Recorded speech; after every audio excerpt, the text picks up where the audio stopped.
Episode ৭ এর শুরুতে আমরা ইভানকে দেখি যে তিজিয়ং এর উপর শুট করে, কিন্তু তাকে মারতে পারে না।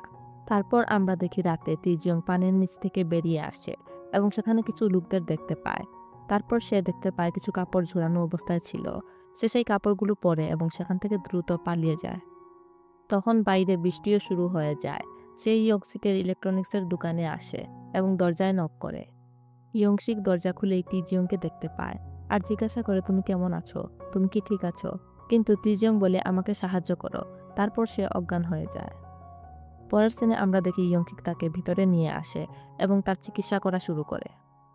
এরপর আমরা ওয়ার্ডেনকে দেখি যে ইওহানের সঙ্গে কথা বলে এবং বলে, সিনিয়র আমাকে জিজ্ঞাসা করছে কয়েদিরা কোথায় গেছে, আমার কি করা উচিত। ইভান সেখানে সেই ছবিগুলো দেখছিল যেখান থেকে তিজং পালিয়ে গিয়েছিল।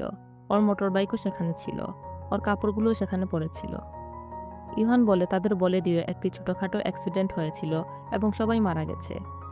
ওয়ার্ডেন জিজ্ঞাসা করে তিজংয়ের ব্যাপারটা কি।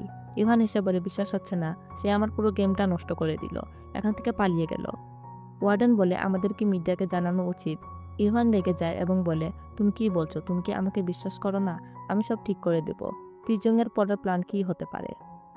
পরের সিনে আমরা তিজংকে দেখি যে অতীতের সব সিন মনে করছিল, যে কিভাবে তাকে ফাঁসানো হয়েছে আর কিভাবে সে এই পর্যন্ত এসেছে। পরে তার ঘুম ভেঙে যায়। ইয়ংসিক তার কাছে আসে এবং জিজ্ঞাসা করে, তুমি কি ঠিক আছো? তিজং বলে, আমাকে ক্ষমা করো, আমি হঠাৎ রাতে এখানে চলে এসেছি, তুমি নিশ্চয়ই ভয় পেয়ে গেছো। কিন্তু ইয়ংসিক বলে, আমি ঠিক আছি, আমার হায়াত অনেক বেশি। আমি তোমার সঙ্গে অনেকবার দেখা করতে গিয়েছিলাম, কিন্তু তারা আমাকে ঢুকতে দেয়নি। এখন তোমাকে দেখে বুঝতে পারছি নিশ্চয়ই কোনো সমস্যা ছিল। তুমি যা করতে চাও এখান থেকেই করো। তিজং বলে, আমার কারণে তোমার কোনো কিছু হয়ে যেতে পারে। কিন্তু ইয়ংসিক বলে, কিছুই হবে না, কেউ এলে আমি তাদের বলে দেব সে ইচ্ছা করে এখানে এসেছে আর আমাকে মারার হুমকি দিয়েছিল, তাই আমি তাকে এখানে থাকতে দিয়েছি। তারপর ইয়ংসিক তিজংকে একটি ফোন দেয়। তিজং বলে, এটাও কি আমি বলবো জোর করে নেওয়া? ইয়ংসিক বলে, এমন কিছুই না, এটা আমার পক্ষ থেকে, তুমি রাখো। পরের সিনে আমরা দেখি তিজং মেমোরিয়ালে আসে, সেখানে সে তার মা এবং ভাইয়ের ছবি দেখছিল। তারপর সে ওই লয়ার সাংরুক সম্পর্কে সার্চ করে সে কোথায় আছে। রাতে আমরা দেখি সাংরুক নিজের বাড়িতে এসে পৌঁছায়। তিজিয়ং সেখানেই ছিল এবং তাকে ফলো করছিল। চাংরুক উপরে উঠছিল, কিন্তু সে টের পেয়ে যায় কেউ তাকে ফলো করছে। সে দ্রুত উপরে উঠে যায়, কিন্তু তিজিয়ং তাকে তখনও ফলো করতে থাকে। চাংরুক একজনকে কল করে এবং বলে, তাড়াতাড়ি এখানে চলে এসো। কিছুক্ষণ পর চাংরুক ভাবতে থাকে হয়তোবা সে অকারণেই ভয় পাচ্ছে। সে একটু রিল্যাক্স ফিল করে, কিন্তু তখনই সে পিছনে তাকায় এবং দেখে তিজিয়ং ঠিক ওখানেই দাঁড়িয়ে আছে, তার দিকে এগিয়ে আসছে। সাংরুক ভয়ে দৌড়ে পালাতে চায়, দরজা বন্ধ করতে চাইছিল, কিন্তু তিজং লাথি মেরে দরজা ঠেলে খুলে। তারপর তিজং তাকে মারতে শুরু করে এবং বলে, আমি বলেছিলাম আমি তোমাকে খুঁজে বের করব। এখন বলো, এসব কে করেছিল, কার নির্দেশে এসব হয়েছিল আর কেন হয়েছিল? কিন্তু সাংরুক বলে, আমি বলতে পারবো না, আমি বললে তারা আমাকে মেরে ফেলবে। তিজং বলে, ঠিক আছে, তুমি না বললে আমি তোমাকে মেরে ফেলবো। তারপর তিজং সেখানে থাকা কিছু ডকুমেন্টস দেখতে শুরু করে। শুরুতে সে কিছুই পাচ্ছিল না, কিন্তু পরে সে একটি ফাইল পায় যেটাতে একটি মেয়ের ছবি পাওয়া যায়। তার সকল তথ্য সেই ফাইলের মধ্যে ছিল। তিজং জিজ্ঞাসা করে, এটাকে? সাংরুক বলতে চায় না, কিন্তু তিজং তাকে একটু টর্চার করে। অবশ্যই সাংরুক মুখ খুলে বলে, মেয়েটির নাম হুনজুন, এটাই আমাদের পরের টার্গেট। যখন আমাদের ক্লায়েন্ট কাউকে মেরে ফেলে, তখন আমরা নতুন একটি বলির পাঠা খুঁজি, যাতে সেই ক্লায়েন্টের অপরাধ ওই ব্যক্তির উপর চাপানো যায়। আমরা সেই টার্গেটকে প্রতিদিন নজরে রাখি এবং নতুন নতুন প্রমাণ তৈরি করি। তার ডাস্টবিনেও যদি কোনো কিছু পাওয়া যায়, সেটাও আমরা কাজে লাগাই। তোমার কেসেও আমরা ঠিক এভাবেই করেছিলাম। ঠিক তখনই সেখানে লিসান এসে যায়। সে তিজংকে মারতে শুরু করে। দুজনের মধ্যে ভয়ঙ্কর লড়াই হয়। তিজং তাকে ভালো করে দেখে বলে, তুমি তো সেই লোক যে আমাকে ইনজেকশন দিয়েছিলে। কিন্তু আমরা দেখি তিজং সহজেই তাকে হারিয়ে দেয় এবং গুরুতর আহত করে। এটা থেকে সাংরুক দাঁড়িয়ে যায় এবং তিজংকে মারতে শুরু করে, কিন্তু তিজং তাকেও ছাড় দেয় না। তিজং তাকে মারতে শুরু করে আর বলে, আমার ভাইকে কে মেরেছিল? সাংরুক প্রথমে কিছু না বললেও পরে বলে, যে এখন তোমাকে মারার জন্য এসেছে সেই তোমার ভাইকে মেরেছে। এদিকে আমরা লিসানকে দেখি যে সেখানে একটি বোমা ফেলে দরজাটি লক করে দেয়। তিজং দেখে বোমাটি ব্লাস্ট হতে যাচ্ছে। সে হাঞ্জুর ফাইলটা হাতে নিয়ে সেখান থেকে লাফ দিয়ে বেরিয়ে যায়। বাইরে আমরা লিসানকে দেখি, সে আগেই পালিয়ে গিয়েছিল। তিজংও পালাতে চায়, কিন্তু ওদিক থেকে অনেক লোক আসায় তাকে অন্যদিক দিয়ে দৌড়াতে হয়। পরের সিনে আমরা ইভানকে দেখি, যে ট্রেনিং করছিল এবং কয়েকজনের সঙ্গে লড়াই করছিল। ঠিক তখনই তার কাছে একটি পণ আসে। নেনি পণটা ইভানকে দেয়। ওপাশ থেকে একজন বলে সে পালিয়ে গেছে। নেনি ইভানকে দেখে বলে, তোমাকে দেখে মনে হচ্ছে তুমি বেশ চাপের মধ্যে আছো। ইভান বলে, তুমি যে জিনিসটা দিয়েছো সেটার স্বাদ খুবই টক, আমি একটু বাইরে ঘুরতে যাচ্ছি। পরের সিনে আমরা লিসানকে দেখি, সে গলির মধ্যে দিয়ে যাচ্ছিল। হঠাৎ ইভান সামনে এসে দাঁড়ায়। লিসন তাকে দেখে চলে যেতে চায়, কিন্তু আবার ফিরে আসে। দুইজনের মধ্যে লড়াই শুরু হয়, কিন্তু লিসান কিছুই করতে পারে না। ইভানের ফাইটিং স্কিল অনেক ভালো ছিল, সে সহজেই লিসানকে মেরে ফেলে। তারপর ইভান তাকে কিছু টাকা দেয় আর বলে, যে সার্ভিস তুমি দিয়েছিলে তার টাকা এখানে আছে, নিয়ে নাও। তারপর সে কাউকে ফোন করে বলে, আমার তোমাকে দরকার, এখানে গুপ্তচর হিসাবে কাজ করতে হবে, এবার আমরা অন্য কাউকে ভাড়া করব। পরের সিনে আমরা ডিরেক্টর ইলগুকে দেখি, যে অডিট টিমের কাছে এসেছিল এবং সেখানে একজন লোকের সঙ্গে কথা বলছিল। ইলগুর বিরুদ্ধে শাস্তিমূলক ব্যবস্থা নেওয়া হয়েছে এবং সে ঘুষও নিয়েছিল। লোকটি বলে, আমি এদের সবাইকে সরিয়ে দেব। ইলগু বলে, আমি টাকা পেয়েছি, এখন আপনি আমাকে দিয়ে কি করাতে চান? লোকটি বলে, দে, তোমাকে আমাদের জন্য শেষ একটি কাজ করতে হবে। তারপর সে একটি চিরকুট দেয়, যাতে একটি গাড়ির নম্বর লেখা ছিল। ইলগু বাইরে আসে গাড়িটি দেখে, সে গাড়িটি নক করে, আর ভিতরে ছিল ইভান। ইভান বলে, আমি তাকে বলেছিলাম এটা করতে, আমি এখন তোমাকে বাঁচিয়ে দিয়েছি, আমি চাইলে তোমার প্রমোশনও করাতে পারি। ইলগু বলে, ঠিক আছে, আমাকে কি করতে হবে? ইভান বলে, তোমাকে একজনকে ট্র্যাক করতে হবে। তারপর তাকে একটি পণও দেয়। তারপর আমরা দেখি তিজং ইয়নশিককে সেই রেকর্ডিং শোনাচ্ছিল, যেখানে বলা হয়েছিল তারা কিভাবে নির্দোষ মানুষদের বলির বকরা বানায়।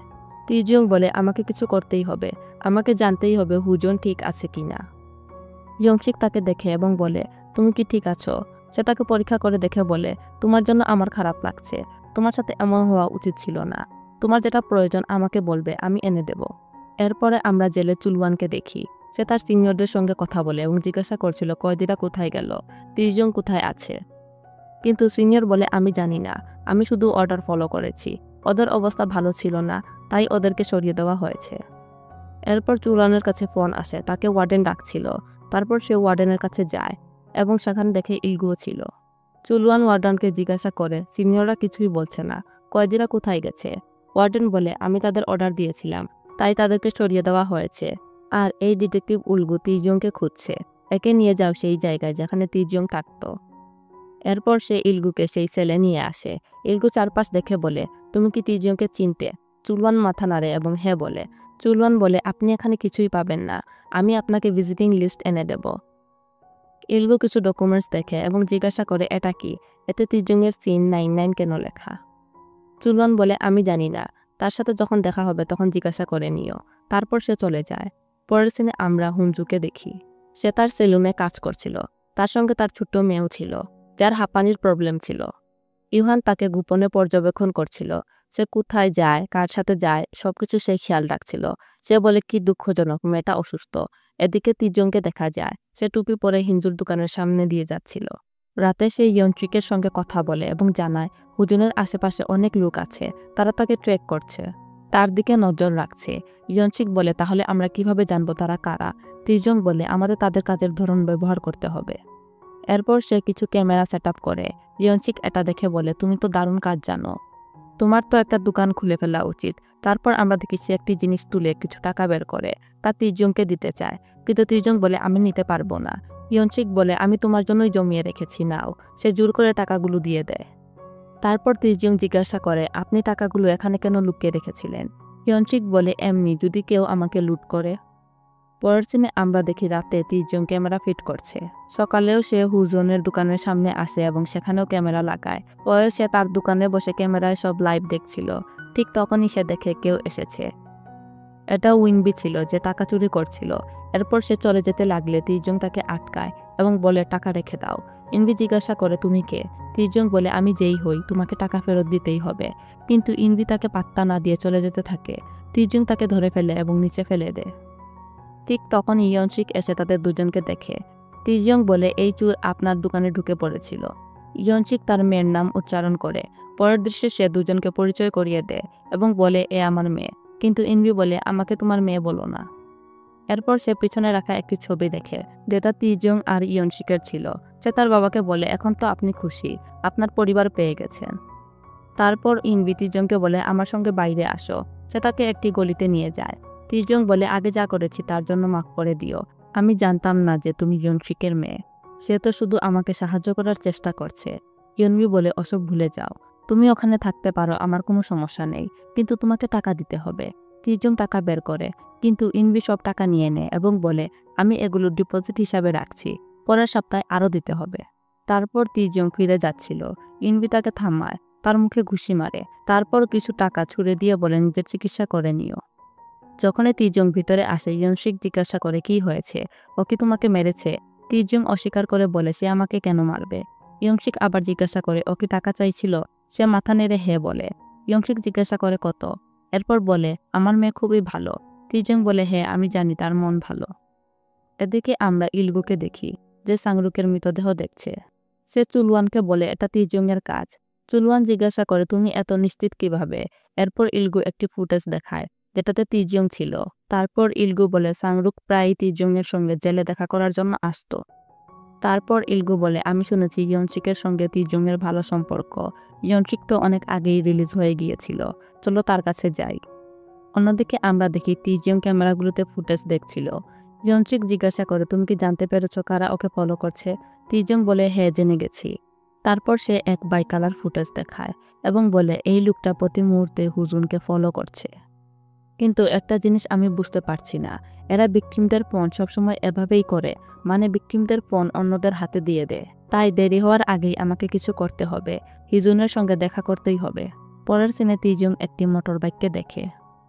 ওদিকে আমরা ইহানকে দেখি, সে তার সেন্সরের সাহায্যে আগের ক্রাইম সিনে এসেছে। সেখানে যে পিয়ানো বাজাচ্ছিল তাকে হত্যা করা হয়েছিল, যে তার ক্লায়েন্টও ছিল। এরপর সে হুজুনকে লক্ষ্য করে। হুজুনের হাতে কাঁচি ছিল, কিন্তু পিয়ানো প্লেয়ারকে ছুরি দিয়ে মারা হয়েছিল। ইভান নিজেকে বলে আমাকে এদের এক্সচেঞ্জ করতেই হবে। তারপর আমরা দেখি হুজুন তার সেলুনে ছিল। হঠাৎ ফোন বেজে ওঠে। কল রিসিভ করার পর মহিলা বলে ওটা আমার ফোন, এটা কি একটু এনে দিতে পারবেন? হুজুন বলে ঠিক আছে। এরপর তিনজন সেখানে পৌঁছায়। সেই মেয়েটিকে জিজ্ঞাসা করে তোমার মা কোথায়? মেয়েটি বলে তিনি কারো ফোন দিতে গিয়েছেন। তিনজন জিজ্ঞাসা করে তুমি কি জানো তিনি কোথায় গিয়েছেন? মেয়েটি তার কাগজে একটি ঠিকানা দেখায়। অন্যদিকে আমরা দেখি ইয়নশিক দোকানে কাজ করছিল। হঠাৎ বাইরে কেউ দরজায় নক করে। সে গিয়ে দেখে দুইজন লোক দাঁড়িয়ে আছে। তারা আর কেউ না, তারা ছিল ইলগু এবং চুলওয়ান। ইলগু তাকে প্রশ্ন করতে থাকে এবং বলে তিজং কোথায়? সে কি তোমার সঙ্গে দেখা করতে এসেছিল? আমার চোখের দিকে তাকিয়ে সত্যি বলো। অন্যদিকে আমরা দেখি হুজুন বাস থেকে নেমে আসে। সে সেই মহিলাকে দেখে যাকে সে ফোন দিতে যাচ্ছিল। ঠিক তখনই আমরা দেখি তিজং বাইক নিয়ে কাছে এসে পৌঁছাচ্ছে। আর এখানেই এপিসোডটি শেষ হয়ে যায়। দেখা হবে এপিসোড 8-এ। ততক্ষণ ভালো থাকবেন, সুস্থ থাকবেন। আল্লাহ হাফিজ।